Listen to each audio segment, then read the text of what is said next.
Senhor presidente, senhores deputados, eu acho que os deputados, como disse o deputado Arilson, têm um certo fetiche pelo presidente Lula, porque o que assiste o presidente Lula é impressionante. Eu até fico preocupado às vezes, porque se tem uma coisa que me preocupa é ciúme de homem. Ele saiu... Tem um ciúme, às vezes, que é uma coisa incomodante. Mas, enfim, cada um tem as suas orientações. Mas o Arilson saiu bem na foto esse final de semana. Observei. Pois é, disse que veio de Paranavaí para ver o ex-presidente Lula, não foi isso, Arilson? Mas, enfim, deixa o ex-presidente Lula lá, que ele vai ter o seu tempo, a sua caminhada, as coisas que tem que fazer. Eu venho aqui, senhor presidente, porque eu acho que a Assembleia Legislativa tem um papel determinante quando fazemos e reverberamos determinados temas da sociedade. Semana passada, nós tivemos aqui a presença de pessoas ligadas aos petroleiros, que fizeram um convite a todos os deputados. Aliás, quero agradecer aos deputados que puderam estar hoje na audiência pública, que o deputado Maurício e eu também participamos e promovemos, assim como também, professor Tercílio, aqueles que não puderam vir, foi o seu caso, o caso de outros deputados aqui, o deputado Pacheco, o próprio deputado Evandro, que não podiam, mas tinha pessoas do seu gabinete que puderam representá-los. E acho que essas pessoas puderam ver o que foi o debate na parte da manhã. Eu tive a oportunidade de ouvir algumas pessoas que talvez sejam as pessoas mais conhecedoras do que significa o petróleo, a sua importância no país, e especialmente no sul do país. Nós tivemos algumas pessoas que são PhD e assessores, inclusive um deles assessor da Câmara Federal, que assessora a Câmara Federal para assuntos de energia e que fez uma belíssima exposição. Mas o que me chamou muito a atenção foi a exposição de uma doutora da Universidade Estadual de Londrina, da sua cidade, professor Tercílio, e que ela fez alguns comparativos a respeito da arrecadação de impostos no Paraná. Eu acho que a gente sabe que a arrecadação de impostos ela não é uma relação direta com a instalação da Petrobras aqui no estado, mas com a bomba, com a bomba de gasolina e de óleo, é lá que é cobrado, não é cobrado, embora a gente saiba que é uma arrecadação grande, mas é um equívoco pensar que ela é cobrada na fonte. Mas a Copel é a nossa primeira empresa que mais contribui com impostos no Paraná, e a segunda é a Petrobras, a Copel com 12,88 e a segunda, a Petrobras, com 8,10. Eu acho que é importante a gente saber disso, porque nesse período, isso foi dito por esta doutora, nesse período de últimos 10 anos, nós tivemos cerca de 5 bilhões de reais investidos nas obras de modernização da refinaria Presidente Getúlio Vargas. Isso a dona Ana Palúcio, quando colocou inclusive a respeito dos royalties que a Repar repassa aqui. 304 milhões para a Araucária, 184 milhões para Campo Largo, uma média na SIX, deputado que é de São Mateus do Sul, sabe que a SIX é a principal empresa de São Mateus do Sul, da SIX passa cerca de 2 milhões e 140 mil reais, e para o Paraná 7 milhões e 500 mil reais. Então, acho que uma empresa como essa não pode ser tratada e olhada como se fosse um supermercado qualquer, que faz as suas opções ideológicas e a partir dali diz que anuncia aqui, não anuncia ali, que compra aqui, não compra ali, porque envolve a vida de centenas de milhares de pessoas.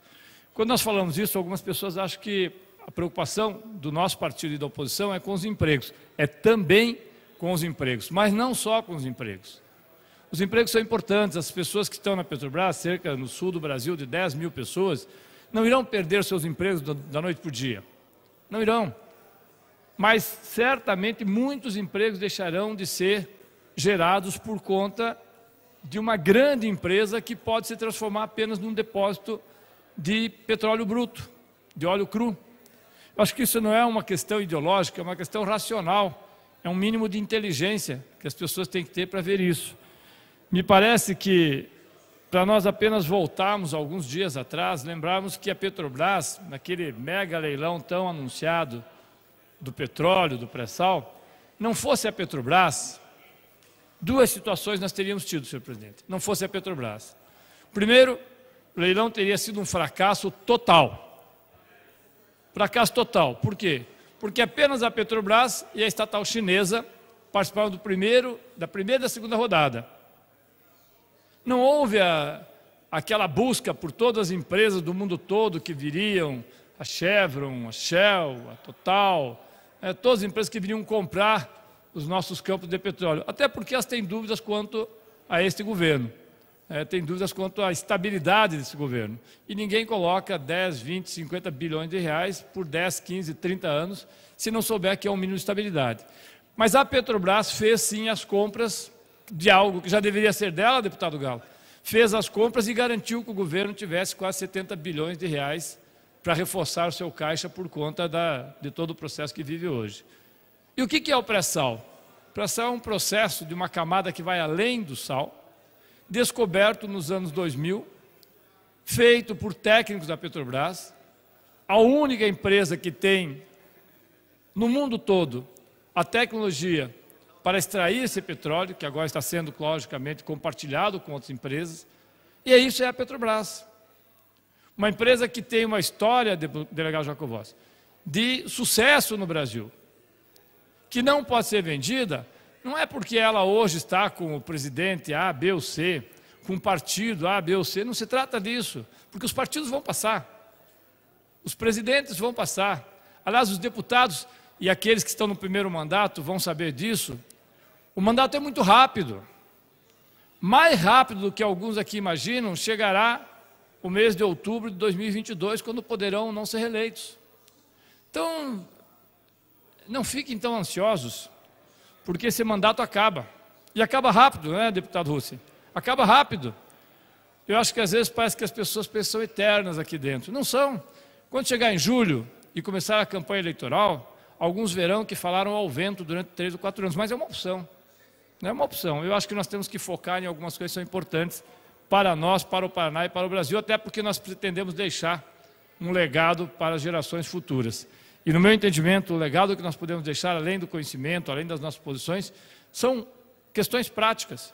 E hoje, deputado Requião, eu fui muito breve quando Vossa Excelência me concedeu a palavra, porque tudo que tinha que ser dito já foi dito pelos técnicos, foi dito de forma brilhante pelo ex-senador Roberto Requião.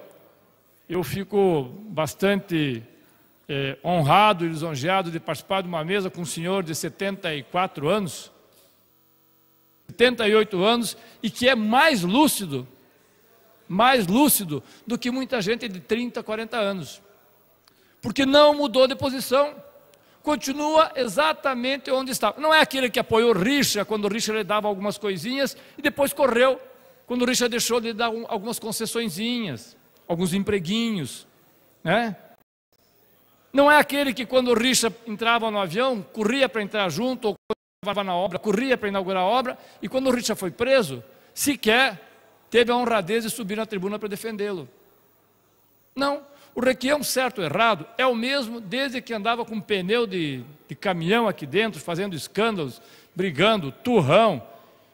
Não significa que nós fomos base do governador Requião e que eu concordei com tudo, ao contrário.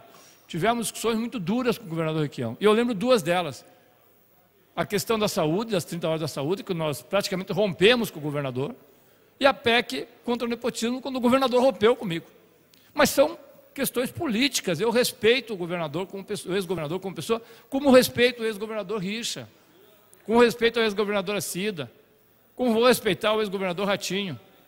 Como mesmo discordando de todo o método que faz o presidente Jair Bolsonaro, não nego que ele foi eleito e que com os seus aceitos e erros, as formas como trabalha, não concordo absolutamente com nada do que ele faz. Aliás, talvez ele não concorde também, porque disse agora há pouco uma deputada federal que ele vai sair do PSL. Está chamando a bancada do PSL para dizer que não quer mais ficar no PSL. Não sei se a bancada do PSL vai correr atrás dos cargos e das condições que tem no governo do presidente Bolsonaro, ou de fato vai ficar com o PSL. Mas esse é o problema do PSL, não é um problema nosso. Nós não vamos perder tempo discutindo os outros partidos, porque nós temos que discutir o nosso partido.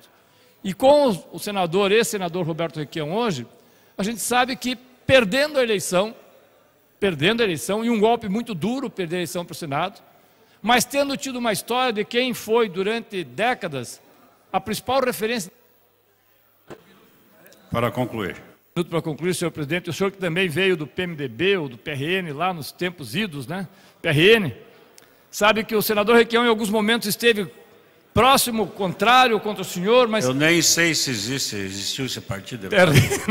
Pois é, existiu no século passado, senhor presidente. Ah, tá. Mas eu acho que esse processo é o que nos faz maiores. O processo de nós sabemos respeitar as diferenças, sabemos ouvir as diferenças. E por último, e para encerrar, quero aqui fazer mais uma referência àquilo que disse o deputado Arilson. Nós não sabemos o que o STF vai decidir, mas nós sabemos que hoje o ex-presidente Lula faz política, e faz tanta política que foi a principal notícia na sexta, sábado e domingo no mundo todo. Aliás, já tem convite do mundo inteiro para fazer aquilo que o atual presidente nunca fez, dialogar com a população e com o mundo. Obrigado, senhor presidente, senhores deputados.